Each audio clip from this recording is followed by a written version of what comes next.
ng bayan, maasahan anumang panahon.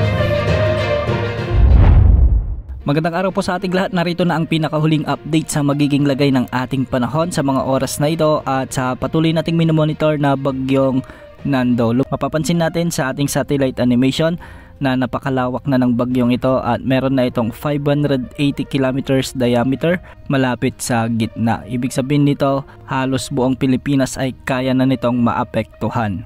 Sa mga susunod na oras o araw ay posibleng itaas na rin ang Tropical Cyclone Wind Signal number 2 o mas mataas pang mga wind signals, lalong-lalo na sa Hilagang Luzon dahil sa patuloy na paglapit ng bagyo. Ayon sa Pag-asa, inaasang aabot sa Super Typhoon category ang bagyong Nando, kaya hindi rin inaalis ang posibilidad na itaas ang Tropical Cyclone Wind Signal number 5, lalong-lalo na sa bahagi ng Batanes at Babuyan Islands. Samantala, base sa latest forecast track na inilabas ng Pag-asa ay napanatili ng bagyo ang kanyang track at ngayon ay isa pa rin itong typhoon category. Sa araw ng Lunes, inaasahan itong magiging super typhoon at bago ito maglandfall o tumama sa ilang mga isla sa bahagi ng Batanes o Babuyan Islands ay mapapanatili pa rin nito ang kanyang lakas bilang super typhoon.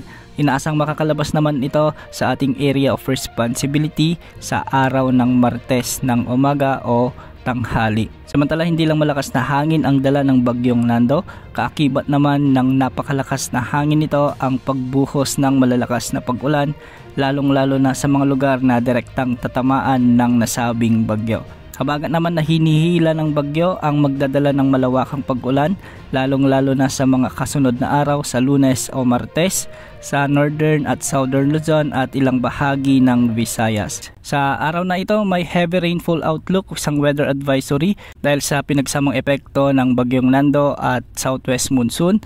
Makakaranas na ngayong araw hanggang bukas ang mainland Cagayan kasama ng Batanes, Zambales, Bataan, Cavite, Batangas, Occidental Mindoro, Palawan, Romblon at Antique ng mula 50 hanggang 100 mm na pag-ulan.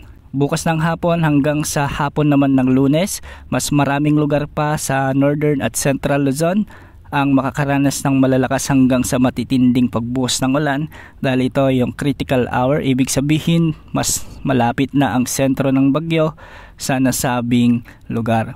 Posible ang mahigit 200 mm na pag-ulan sa bahagi ng Batanes, Ilocos Norte, Apayao at Cagayan. Samantala, posible naman ang 100 to 200 mm na pag-ulan sa may Ilocos Sur, La Union, Abra, Kalinga, Mountain Province at Benguet. 50 hanggang 100 mm na pag-ulan naman ang inaasahan sa may Isabela, Ifugao, Nueva Vizcaya, Pangasinan, Zambales, Nueva Ecija, Tarlac at Bataan.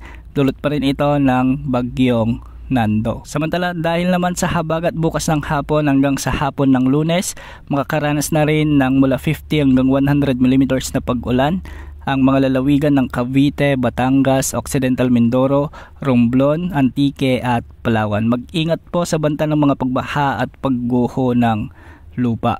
Samantala, pagsapit naman ng Lunes ng hapon hanggang sa hapon ng Martes, maraming lugar pa rin ang makakaranas ng mga pag-ulan dulot ng bagyong Nando at posible pa rin ang mula 100 to 200 mm na pag-ulan sa Batanes, Ilocos Norte, Apayao, Abra, Ilocos Sur, La Union at Benguet. Posible rin ang mula 50 hanggang 100 mm na pag-ulan sa hapon pa rin ito ng Lunes hanggang sa hapon ng Martes.